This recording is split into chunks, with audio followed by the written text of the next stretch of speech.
عبادت کی اللہ کے ہاں قبولیت کی شرط لازم ہے اخلاص.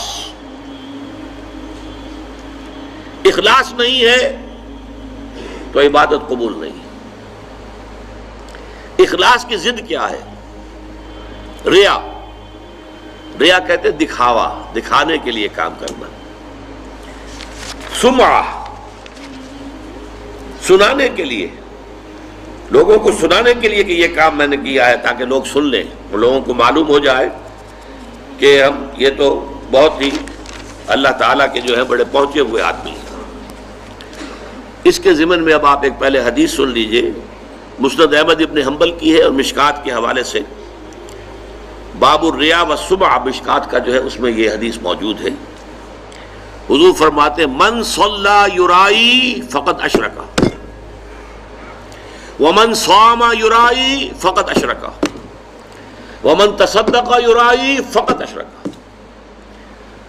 جو نماز پڑھتا ہے دکھاوے کے لیے وہ شرک کر چکا. یہ کر چکا کا ترجمہ کیوں کر رہا ہوں؟ اس لیے کہ فعل مضارع ہو تو اس میں اندیشہ ہوتا ہے کہ کام ہو رہا ہے نہیں ہو رہا ہے، پورا ہوتا ہے نہیں ہوتا ہے.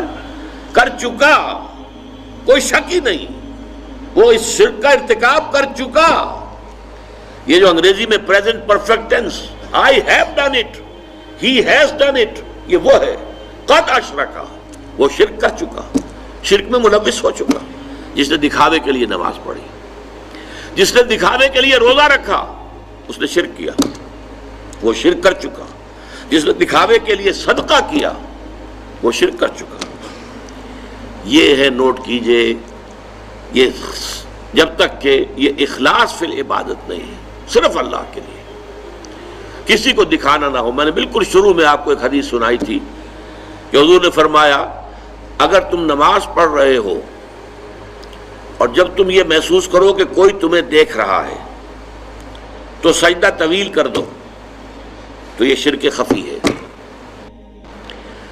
آپ نماز پڑھ رہے تھے اپنے مگر فرض کیجئے آپ کا سجدہ جو ہے 10 سیکنڈ کا تھا، لیکن آپ کو محسوس ہوا کوئی آپ کو دیکھ رہا ہے، someone is watching you. اب آپ نے جو ہے وہ سجدہ 15 سیکنڈ کا کر دیا. اس ایک سجدے کے 2 مسجود ہو گئے. 10 سیکنڈ کا سجدہ تو آپ نے اللہ کے لیے کیا، یہ باقی 5 سیکنڈ کا سجدہ کس کے لیے کیا؟ جس کو آپ دکھا رہے ہیں، وہ آپ کا مسجود ہے. یہ شرک خفی. اس لیے ابتدا میں جو میں نے کہا تھا کچھ شرک جلی ہوتے، کچھ شرک خفی ہوتے. اس شرک کو کون دیکھے گا؟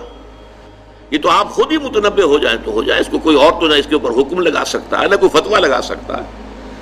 اور وہ حدیث بھی یاد کیجئے جو میں سنا چکا ہوں شروع میں آپ کو، کہ یہ جو شرک ہے خفی، شرک خفی کا پہچاننا اتنا مشکل ہے جتنا کسی انتہائی تاریک رات میں سیاہ پتھر پر سیاہ چیونٹی کو چلتے ہوئے دیکھنا مشکل ہے، اتنا ہی یہ شرک خفی کا پہچاننا مشکل ہے.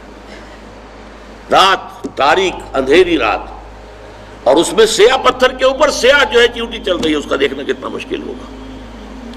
اس حوالے سے نوٹ کر دیجئے قرآن مجید میں 3 مقامات پر یہ بات واضح کی گئی ہے کہ جو بھی نیکیاں، جو بھی خیر کے کام، جو بھی عبادت خداوندی کے کام لوگوں کو دکھاوے کے لیے کیے جائیں تو ان کی مثال کیا ہے؟ سورہ ابراہیم میں فرمایا مثل الذین کفروا بربہم اعمالہم کرماد اشتدت بہ الریح فی یوم عاصف. یہ جو نیکیاں لے کر آئیں گے، ریاکاری والی نیکیاں اور دکھاوے والی نیکیاں اور سمعہ والی نیکیاں، ڈھیر کے ڈھیر ہوں گے، لیکن ان کی مثال ایسی ہوگی کہ جیسے راکھ کا ایک ڈھیر ہو اور ایک تیز ہوا چلے اور اس پوری راکھ کو بکھیر کے رکھ دے. اس کی کوئی حقیقت نہیں ہوگی اللہ کے یہاں. سورہ نور میں فرمایا والذین کفروا اعمالہم کسراب بقیعۃ یحسبہ الظمآن ماء. جو لوگ ایمان حقیقی سے، حقیقی ایمان سے محروم ہیں اور نیکیوں کو کام کر رہے ہیں، ان کی یہ نیکیاں جو ہے سراب کے مانند ہیں، جنہیں پیاسا سمجھتا ہے کہ پانی ہے، حقیقت میں پانی نہیں ہوتا. قیامت کے دن آ کر کھل جائے گا، کوئی نیکی نہیں. سورہ فرقان میں فرمایا وَقَدِمْنَا إِلَىٰ مَا عَمِلُوا مِنْ عَمَلٍ فَجَعَلْنَاهُ هَبَاءً مَنْثُورًا.